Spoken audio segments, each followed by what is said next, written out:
What is up, Sundawn Squad? And as promised, this is the continuation of our Baganga Part 2. Men of our words! And for our first stop, Sleeping Dinosaur. Iman mag-ingay!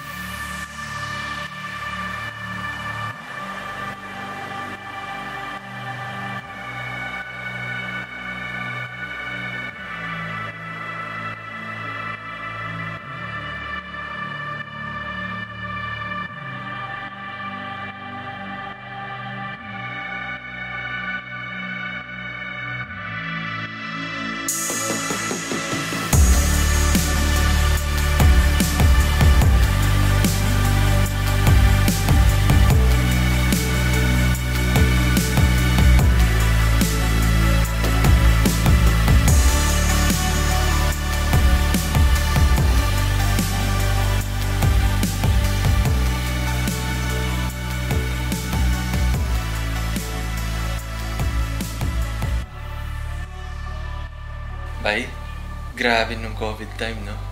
We? Bakit naman? Umpisa nung nag-lockdown, grabe, sobrang depressing. Yung hindi mo na nagagawa mga bagay na usually nagagawa mo. Ikaw pa ba? Na very outgoing ka nga eh. Bay, imagine life without travel. Yes, exactly. I've always believed life was never meant to be experienced in one place only. Travel as much as you can, as far as you can, and as long as you can. Bay, life's not meant to be lived in one place. That's why inumpisahin din natin tong vlog na to in the first place, diba? We wish to share the world to the world. Oo, agree ako dyan. Sana nga next time makakasama na natin yung barkada natin. Well, ganyan na talaga. But truly, masasabi ko, ito yung nagpapabangon sa akin sa araw-araw. Yung tipong gusto mo nang sumuko, gusto mo nang itabi lahat, kasi ganun pa rin naman in the end, magiging abo lang pa rin tayo sa huli. Lahat nakapag-move on na, ako andito pa rin hinahanap ang sarili. Bay, you don't have to fit in. Make a dent big enough in this world so the world adjusts for you. Kaya ganun lang. Live it day by day. Don't give up. Success awaits to those who fail so many times, ngunit bumabangon pa rin kahit anong mangyari. Ikaw ba, para kanino ka bumabangon?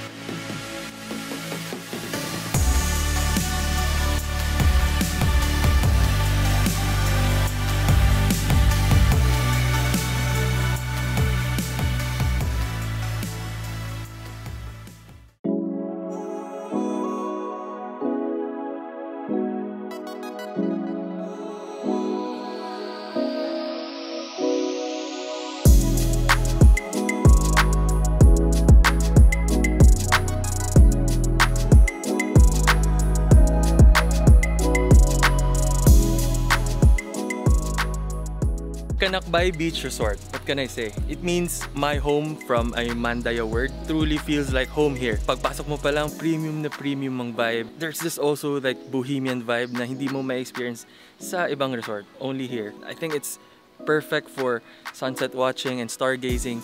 So let's see. Make sure to have your reservations ready kasi hindi sila nagpapapasok without a booking reservation.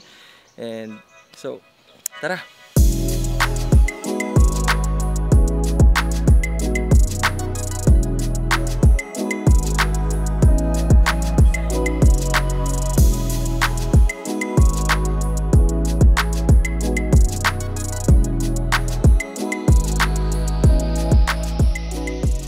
Good morning, Sundawn Squad, and it's currently 0400 in the morning. And we tried to capture the Milky Way as Shandy promised, and yes, we did. Papakita naman sa inyo right now.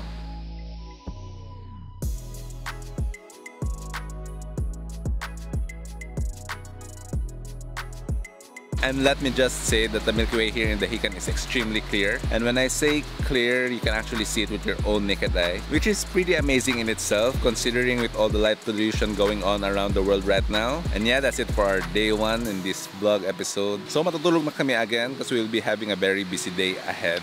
Good night, guys. When we wake,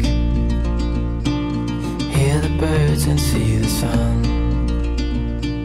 Side by side our fears are done. Oh, the good times just begun.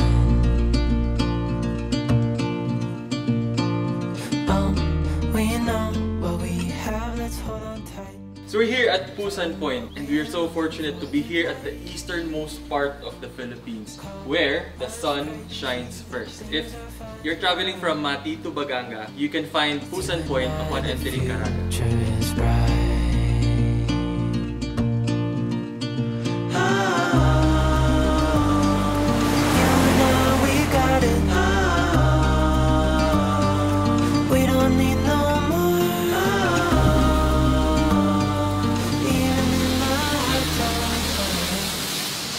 So tama na ang side trips. Off to the main course na talaga, Baganga.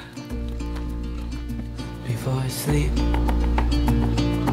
hear the crickets, see the moon, side by side and through and through. No limit to. Back again in Cream Sand, Long Beach, and it still feels amazing just like the first time. Hindi naman kami babalik dito kung hindi talaga siya ganun kaganda. Kaya I think more people should know about this place. More people should be able to go to this place. If you manage to go to Baganga, Mati, or Katiil, make sure to pass by in Cream Sand, Long Beach. Napaka-soft ng sand. Sobrang ganda din sa pictures, and I was able to take many videos for myself para hindi ko rin ma-miss yung place na to. And I think we're gonna spend the whole afternoon here chilling before kami mag-check-in sa Airbnb. So, bye guys!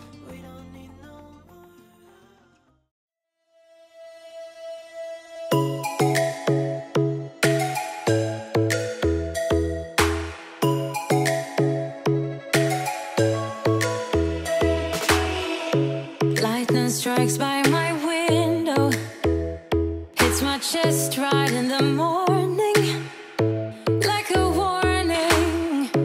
Could have slept here for days. I felt your heartbeat, felt your mouth breathe, but it's not real. We were close to see the sun, but clouds got in our way, and so